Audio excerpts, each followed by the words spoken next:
Should we start now or give it a minute? No, I think you can give it a couple of minutes. Let's wait for okay. more folks to join. Let me also put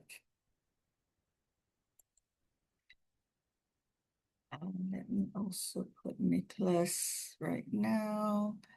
Where is Nicholas? Goodness gracious. I can't see Nicholas out there. Let me put you also on pin.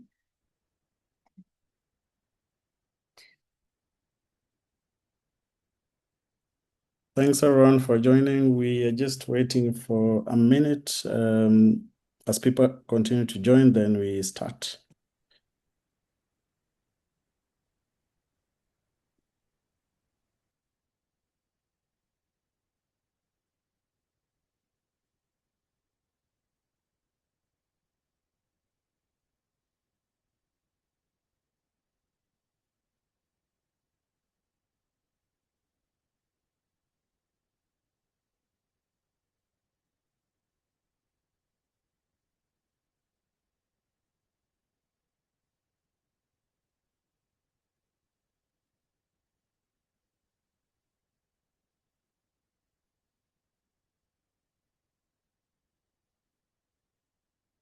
We have 34 on the call, so I think it's good to go here. Is that okay? Yeah. Cool. Hi, everyone. Good morning, evening from wherever you're joining us, and welcome to this learning session on the recently published OECD due diligence guidance for responsible AI, which provides a guidance for companies on how to apply the OECD guidelines on responsible business conduct and the OECD AI principles when developing or using AI tools. And today we are pleased to be joined by Rashad Abelson, who's the technology sector lead, and Benjamin Michel, the due diligence and sustainable finance policy analyst. Both of them work at the OECD due diligence team, and they'll be sharing with us how this guide can equip investors and support ongoing investor engagements and decision making with investee companies.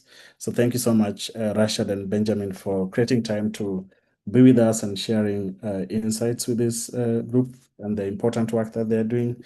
In terms of the flow of the session, we'll have a 25-minute roughly presentation by Rashad and Benjamin, after which we'll have interventions from three investors who are working in different initiatives engaging with companies on AI-related issues. And then they'll also share with us some of the challenges they're facing and any progress that they're making in their respective engagements. We'll then have a Q&A session, which will be facilitated by Anita Dorette, the Director, Investor Alliance for Human Rights. And this session is also co-hosted by WBA and the Investor Alliance for Human Rights. So please share your questions and feedback in the chats, even as Rashad and Ben make their presentation. And in terms of housekeeping rules, please keep your microphones muted until the Q&A session, and use the raise hand function, or share your questions in the chat, or unmute to speak when invited. Part of this session is being recorded for learning purposes after the live event, and so please note that. Without further ado, I'll just invite Rashad and Benjamin to share with us more details about the due diligence guide. Over to you, Rashad and Ben. Thank you very much for inviting us to this call, and we're really happy with the opportunity to share with you all. So I'm sharing my screen now. I hope you could all see it. I was told that most everyone joining today is broadly familiar with OECD work on responsible business conduct and human rights due diligence, so I won't spend too much time on that. But I'd like to cover what the thinking was behind developing this due diligence guidance for responsible AI, why we think responsible AI is a strategic priority for companies, how it relates to broader OECD legal instruments like the OECD AI principles, and then what resources are relevant for investors in the OECD space, and where we plan on taking this work next. So with that, I will jump right in. Just first on why AI is a strategic priority. So OECD member governments, as well as many other partner countries, have all recognized the positive impact of AI systems and the need to accelerate AI adoption, growth, and innovation, but also the importance of doing so while managing the harmful impacts linked to this technology. Any company in this space, whether they're a large multinational or an investor or a small tech startup, can see that a huge number of standards and recommendations and laws exist requiring or expecting companies to take proactive action to develop and use AI responsibly. But too many frameworks risks causing confusion in the market and difficulty for implementation and compliance. At the OECD, our governments have also recognized that companies need structured, common approaches on how to develop and use AI responsibly, and that the OECD is in a unique position to bring together multiple frameworks from across our membership and even beyond our membership under one international government-backed umbrella. So we developed this, what we call due diligence guidance for responsible AI, to provide those clear recommendations for companies on how to develop and use AI responsibly in a way that is endorsed by all OECD member governments, as well as 17 other partner governments, and is strongly aligned with the existing standards that are already out there. This is the most comprehensive government-backed standard on AI risk management, and what we hope it demonstrates to companies is that one coherent and comprehensive set of practices can help satisfy expectations under multiple standards at once, thereby bringing down the compliance burden. It's important to note that what our approach to responsible AI is not meant to slow innovation down. In fact, it can speed things up. Companies that get this right avoid the costly reputational and legal damage that comes from AI systems harming users or workers or communities. And we recognize that prevention of harms is cheaper than remedy. Demonstrating responsible AI is also increasingly a way to get access to global markets. For example, to get a business loan, to get investment and funding, to sell a product, or to win a government procurement contract. We're seeing responsible AI standards integrated into all those aspects of market access. And we're seeing this happen across the world. Responsible AI also makes value chains stronger, and we know that this is a strategic priority for our governments, so that companies know their partners, can trust the quality of the data used to train the AI system, can trust the training methods to ensure that the system is safe and secure and robust. And resilience here in this mentioned in this PowerPoint is about anticipating where things can go wrong before they do, and addressing those concerns. So OECD governments have set expectations through these high-level commitments, like the OECD AI principles and the OECD guidelines on responsible business conduct. The AI principles note that AI actors should apply risk management to address harms related to AI systems, and then the OECD guidelines explain what risk management is, essentially this process of risk-based supply chain due diligence. But companies in the AI value chain might lack the operational tools for translating those high-level expectations into business practices related to those AI systems. And so that's what this guidance provides. If you're not familiar with the AI principles, I understand that most on the call are coming at this from the responsible business conduct or human rights due diligence lens. The AI principles are another OECD legal instrument adopted by our governments originally in 2019. They were really quite revolutionary for the time. This was before a lot of the hype and excitement built up after ChatGPT and all the other chatbots began releasing to the public. And so, yeah, this was a really important instrument that brought together a common view among OECD governments. It set out values-based principles directed at governments, but also actors in the AI lifecycle on the development of AI. And those principles cover issues like transparency, explainability, robustness, security, human-centered values, and democratic governance, among other issues. They specifically call on AI actors to implement responsible business conduct, so they link together with other OECD instruments.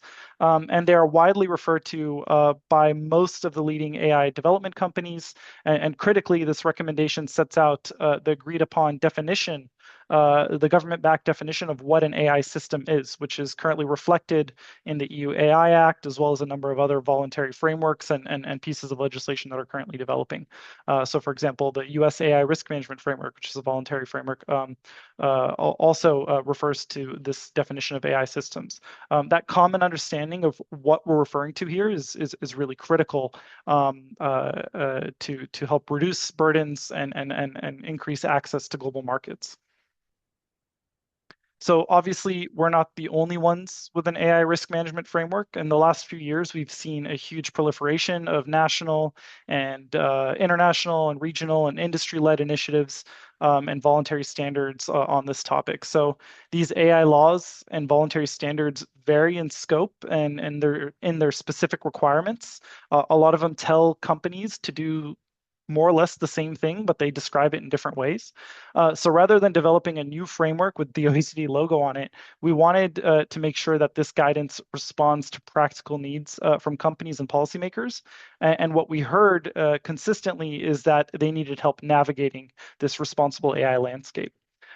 So we set out to help them do that, but we also set out to fill policy gaps that we recognized when we mapped out that entire landscape. So this guidance draws from and is consistent with 18 other AI risk management frameworks, and then it fills the policy gaps not covered by those other frameworks. So it goes beyond just bias and misinformation, which is what most existing frameworks cover. It also considers environmental issues and labor impacts, which is really quite unique for a framework of this type. It also goes beyond just AI developers or companies deploying AI systems. It covers all companies in AI value chains. That includes investors, and I'll get into that in a little more detail in the next slide. And then the guidance is also meant to be a practical tool. So under each step of the due diligence process, which I assume you're familiar with those 6 steps, we have practical examples of how different types of actors in the AI value chain can implement each of those steps. And we also have a mapping linking each of those steps to related frameworks in related provisions in those 18 other frameworks. So that's that mapping aspect of it kind of more clearly and concretely. When we say the AI value chain, we mean companies that supply data to train the AI system, cloud services to power the AI system, investments to fund the day-to-day operations for the companies building those systems, and then the hardware to operate the AI system. So those are what we consider in the guidance, what we call Group 1 suppliers of AI inputs, the financial data and hardware inputs to run the AI systems. Then we look at Group 2, which are companies in the AI system lifecycle. This is what most other risk management frameworks generally refer to as the AI developers. Sometimes these are considered AI deployers as well, depending on which framework you're looking at. Essentially, in layman's terms, these are the companies that are making and designing the AI systems and putting them out on the market. And then finally, we consider what we call Group 3. So this is the downstream segment of the AI value chain, and it includes the non-technology companies that are also using AI in their operations and products and services. These are the companies purchasing the AI systems or getting a license to the AI systems and then integrating it into their own products and operations. Taking into account the entire AI value chain is really critical to address all of the impacts related to AI systems. So for example, you might have labor impacts on data enrichment workers. For people on the call who are unfamiliar with what that is, these are essentially human beings who sit down and go through the data that is then used to train the AI system. And that involves looking at images and videos and reading text, and then labeling what exactly the AI system should be getting out of those images and videos and text. I'm oversimplifying it, but that's more or less what it is. It also includes content moderation. And so a lot of the human and the human beings who are involved in this process, this isn't necessarily just a digital process, are exposed to sometimes extremely graphic content, sexually explicit or violent content. Sometimes they're exposed to this without warning. They aren't given proper occupational health and safety safeguards to support them to do this really difficult work.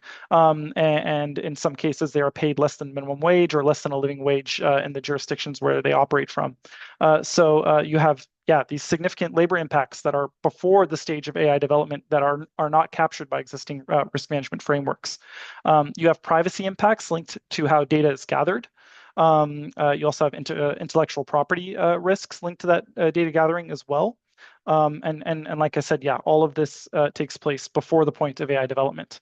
You also have environmental impacts and community impacts related to the data centers which power the AI systems. And then at the downstream side, you have risks and impacts related to misuse or abuse of the AI systems. So companies really need guidance on how to identify, prevent, mitigate, and remedy those impacts, especially those impacts that might sit some tiers away from where they are in the AI value chain and where the AI system is being developed, but that could still be relevant to help them meet due diligence obligations or comply with due diligence regulations. So that's why we take a whole of value chain approach here. These are the 6 steps of the OECD due diligence process. I won't go into them in a lot of detail now. You're familiar with them, but they're in the slide deck if you want to refer to them later, and we'll send the slide deck out to participants after this call. These next few slides show how these steps can be implemented at a practical level to know and show that the AI systems are being developed and used responsibly. As you go through them, you'll see a few key themes emerging. Number one, they're consistent with what most companies applying due diligence are already familiar with. Those concepts are not different. Nothing here is new. It's just being adapted for a new context, which is this AI value chain. And then the second kind of key theme is that building trust underpins the entire process. Stakeholder engagement and transparency is really key here. And obviously there are practical limits to both of those things. And we recognize those practical limits in the guidance, but good faith efforts to do both of those things, to engage with stakeholders meaningfully and to be transparent throughout the due diligence process and throughout the development lifecycle of an AI system is really essential to building that trust. So here's, step 1 and some implementation examples I'm going to go through quickly through the next few slides. Step 2 is about identifying and assessing the impacts. So the process of prioritization and what that looks like with AI-specific risks and impacts. Step 3 is about ceasing, preventing, and mitigating those impacts. And then step 4 is about tracking your due diligence efforts. Step 5 is about communicating publicly on your due diligence efforts. And step 6 is about remedy. You'll see that there's also a few callouts in the guidance about the role of investors. And here we signpost to other existing OECD instruments and really draw heavily on the guidance that's already been developed for investors on how they can conduct due diligence in the AI value chain or in their portfolios. So on this aspect, I'll pass to my colleague Ben Michel, who leads our work on the financial sector, and I'll let him jump in and talk a little bit about this slide. Yeah, thank you, and hello everyone. Thank you, Rashad, for the for the comprehensive overview, as you said. And I think the goal for us is not to reinvent the wheel through the work that's been done. So I think this signposting between the different due diligence guidance that we have, the one on institutional investors, corporate lending, also on project and asset finance. We have another one specifically on climate. I think that was really the goal, is to really facilitate the work of investors who, over the years, have getting familiar with the OECD due diligence guidance and the 6-step framework. So really to make your life easier when you apply the guidance. I think something that's very valuable for the guidance for investors, it's triple use. As Rashad just mentioned, I think there is first in your own operation, in the way that investors are using AI and increasingly using AI in their own operations, whether it's for doing investment research. We know that increasingly they're also doing it for proxy voting, for specific screening, portfolio optimization. So that can be very useful for you to understand some of the specific risk and impact that you might be involved in.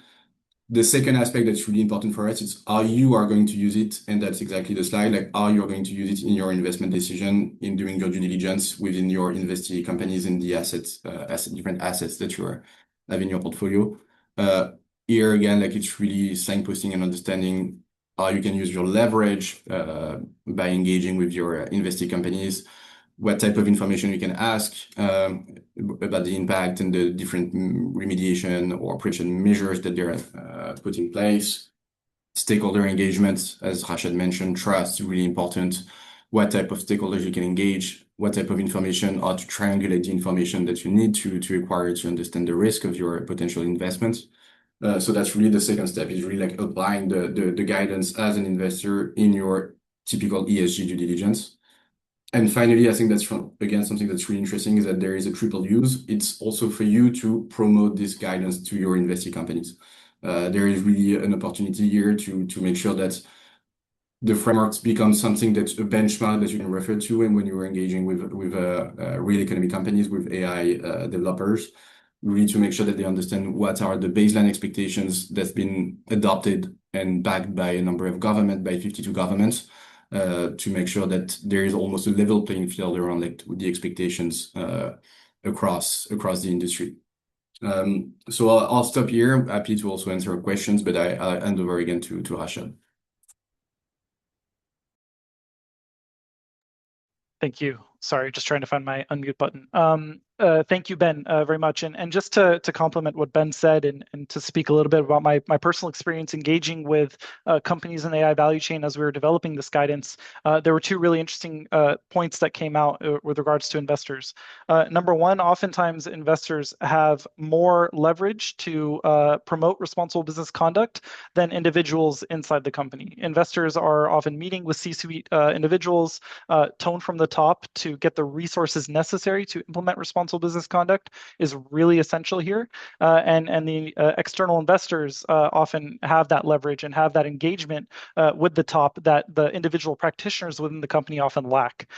So that point was made clear to me when I engage with practitioners is sometimes they don't have that internal leverage and they need that external engagement to help them with their own due diligence process. Another point that came out in particular in relation to startups is that startups are not thinking about sustainability or human rights or democratic governance oftentimes. They're thinking about the next round of funding. And so to have investors involved in that very early stage, promoting these messages and integrating that into the DNA of the company before the company even gets off the ground is really critical. And we've seen very positive examples that we'd be happy to discuss in more detail of how when that responsibility and that commitment to certain values is integrated into the DNA of the company, it really makes a significant impact in operations later on and potential decisions that implicate responsible business conduct later on. So yeah, thank you, Ben, for highlighting the investor role. Just really quick. This is another slide on stakeholder engagement. Just in the interest of time and wanting to discuss with you all, I'll move past this very quickly. We've already kind of covered it. I just like to talk one more thing about the practical element of this guidance. So moving forward, we have three key objectives. First of all, awareness raising with the right audiences like this, with a specific focus on force multipliers.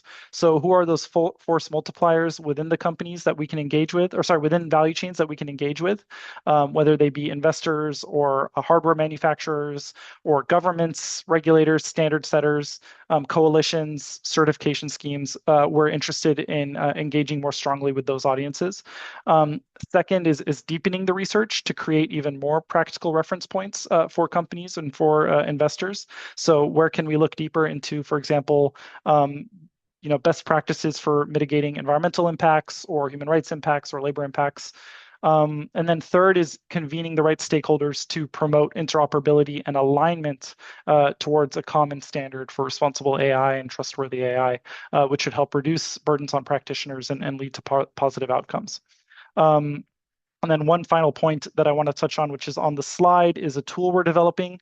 We plan on launching this tool in late June, early July. It's an online tool to help navigate the guidance a little more easily. Right now, the guidance is like a 60-page or 40-page PDF, not necessarily the easiest thing to pick up and read. What this online tool will do is break it down in a much easier way to navigate. You can filter by who you are in the supply chain and what recommendations are most relevant to you. And then most critically, you can directly map to the relevant frameworks that you're interested in. So under each step of the process, you can click Show Related Frameworks, and it'll show you the specific articles of those related frameworks that relate to the actions in those steps. So you can see side by side on the same screen exactly what the expectations are in two different jurisdictions. So I think that's a really interesting and really practical tool, and that's something we plan on developing in the very, very short term. So look out for that. And with that, I will close and happy to participate later in the discussion. Thank you. Thank you so much, Rashad and Ben, for sharing those very rich insights. And I think the fact that this guidance drew from 18 different frameworks is really an indication of its robustness. And we do look forward to the online tool that will help investors to, and others to navigate the guide. We'll quickly move to the interventions. We'll get interventions from Anna Webberg from the Council on Ethics, Serena Chan from Share, and Lauren Compere from Boston Common Asset Management. So maybe I'll start with Anna, briefly reflecting on the presentation that Rashad and Ben have shared with us.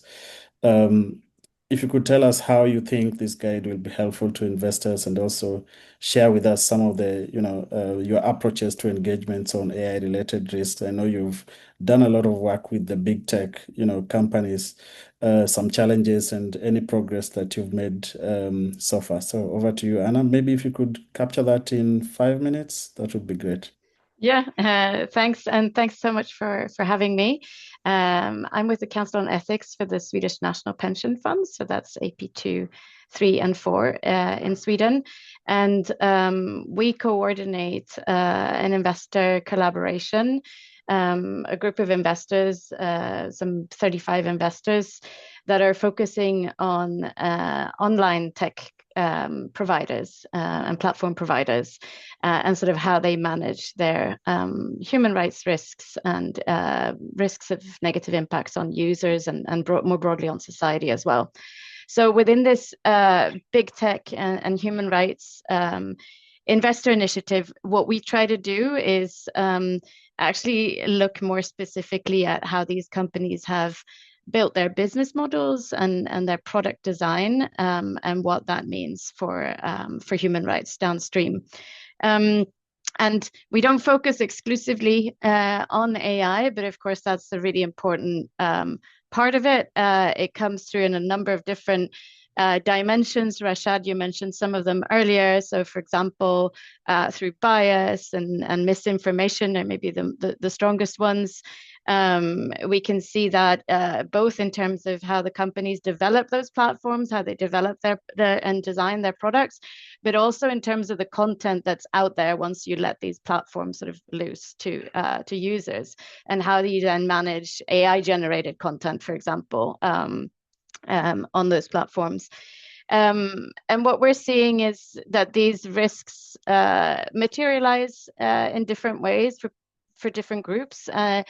And we welcome this kind of tool really because it sort of very much aligns with the approach that we take in these engagements. We want companies to integrate these types of risks and these types of let's say ways in which those risks materialize or could materialize in their overall way of working responsibly, or their responsible business conduct. So in terms of looking at just the structure of this guide, I think it would be really helpful for us to use that and align it with that six-step process, which is very much established, the framework of the OECD diligence guidance. And specifically, I think for us, what we really look to in this guide is the practical tools. So welcome, Rashad, what you mentioned there as well in terms of the online guidance and helping maybe both us and companies. And I think I'd really recognize as well what you mentioned there about trying to help stakeholders internally in the companies as well to highlight these issues and provide them with the tools to prioritize that internally and really integrate it and embed it in their management systems as well. So those are maybe the key things. I think what's also welcome to see is that in terms of us as investors, what I wanted to highlight here is really this initiative. Of course, AI features in a lot of other parts of our work as well. But these are examples of where we've identified these risks as very material in this sector, and we've come together with other investors to try to exercise our leverage and do that in a joint sort of collaborative way. And this guide would really help us sort of, let's say, move those discussions forwards and taking more of an integrated approach. Because one of the key challenges that we see is that within these companies, there can be really great initiatives, but it's having that integrated approach and seeing, for example, a human rights team talking to a responsible AI team, a trust and safety team, and integrating those more. So those are some of the key points that we're seeing. Yeah, thanks for your presentation and for this guidance. And we look forward to sort of engaging with it going forward as well. Thanks a lot, Anna, for sharing your reflections and some of the great work that you're doing. And I see there is a lot of questions coming in, so please keep them coming in the chats. Anita will look at them at the Q&A part after these interventions.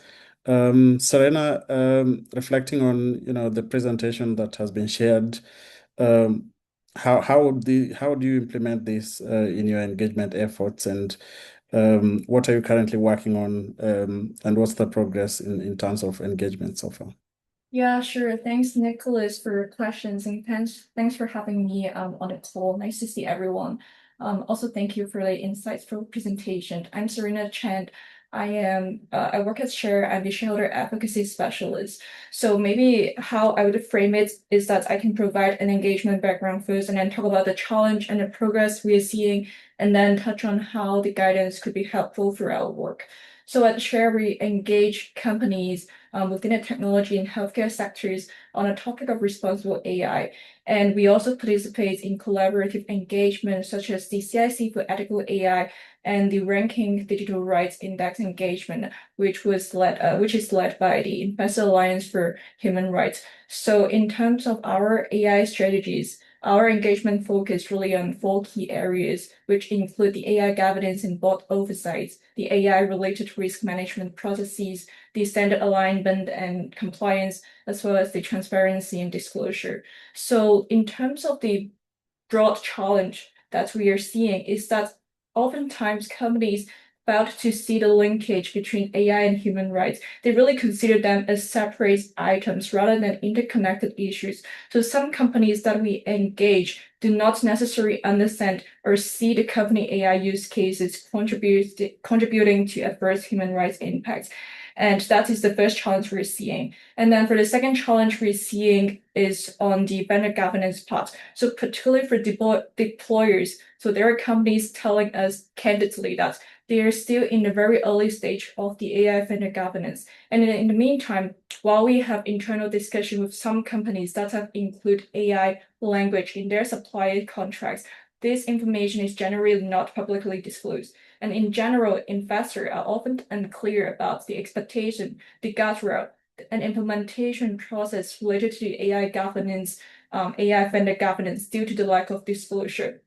So in terms of the transparency, some companies also have been hesitant to provide additional disclosure on the AI governance and their risk management controls, particularly in relation to their human rights due diligence efforts. And the progress we are seeing is that we utilize external tools like the LDR benchmark to guide our engagement with big tech companies on human rights, which has led to some productive dialogue with the large US technology companies.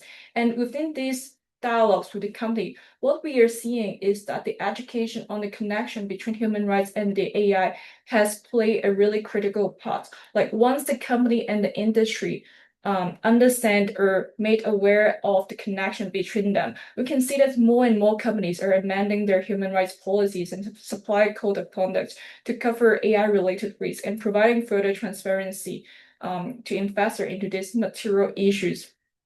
And for now, we have the new OECD due diligence guidance on the responsible AI. I think that is really helpful for our work because it provides clear expectation and practical examples for implementing effective responsible AI governance. For instance, on page 24, you can see that the guidance provides practical examples on how to implement AI vendor governance at a company. And so these are the progress and challenges we are seeing and how I believe we can use and leverage these resources. But I can leave it here and pass it back to Nicholas.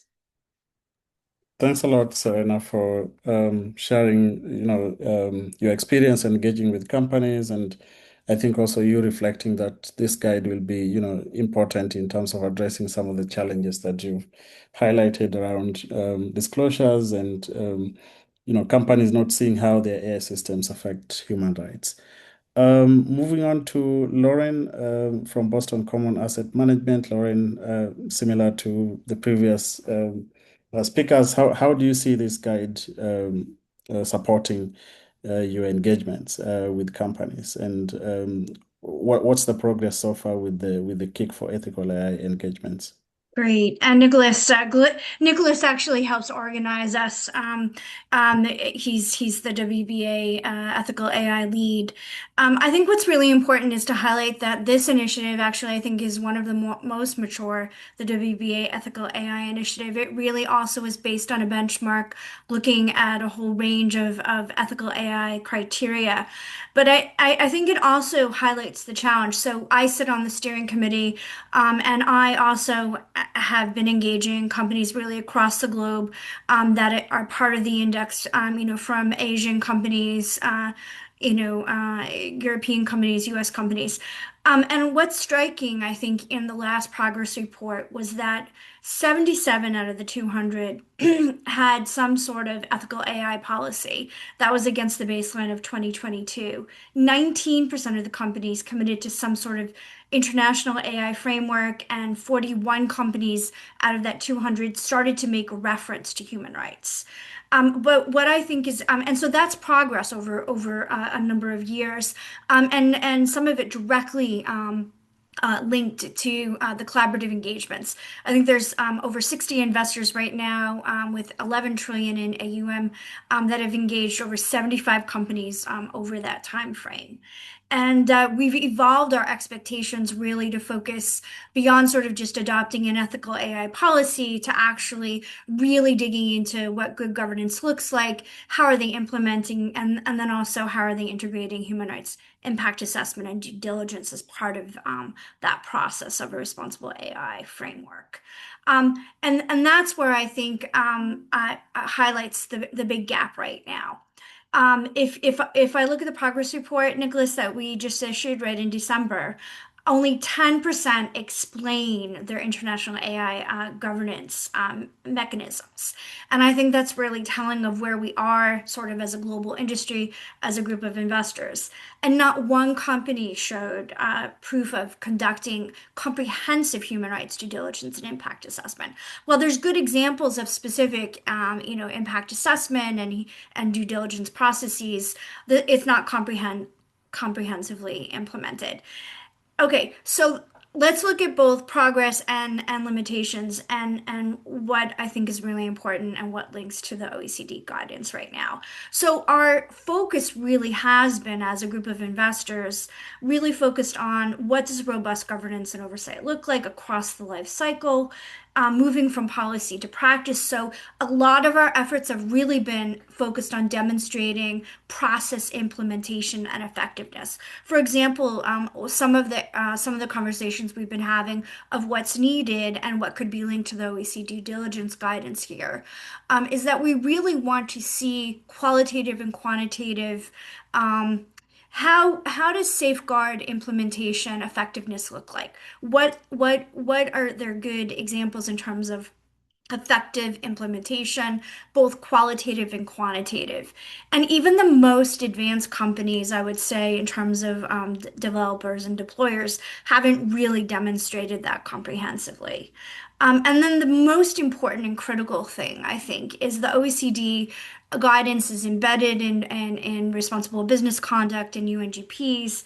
And we really need better practical kind of examples of embedding human rights due diligence and impact assessment in AI risk management. And I think, again, the OECD guidance provides some of that. One of the other areas I think that the guidance provides, and I wish almost that you hadn't skipped over that slide, is that this idea of meaningful stakeholder engagement. I think one of the couple of areas that I think the OECD could elaborate on a little bit more. I would love for investors to really have a good grasp of what meaningful stakeholder engagement looks like in the AI life cycle. What does that look like for each of the types of different players? And then the other thing I think could be really helpful is of course you've done it across the life cycle, and I think the different players are important. But the problem is the risk profile is different for different uses. So, whether you're looking at it from a predictive kind of use, a generative AI use, and agentic AI. And I think one of the things that I think as investors, we're sort of grappling with, we always feel like we're catching up on what good, effective kind of AI due diligence looks like. And then all of a sudden we're like, sort of scrambling. Okay, we think we've got generative AI kind of, in our grasp. We understand it. We sort of know what, due diligence looks like. And then we've got to deal with agentic AI. So I think one of the things I think could be really helpful as the OECD looks at furthering kind of the development of guidance would be really highlighting that highest risk quadrant of use. Could be really interesting because that's an area that as investors we're really focused on.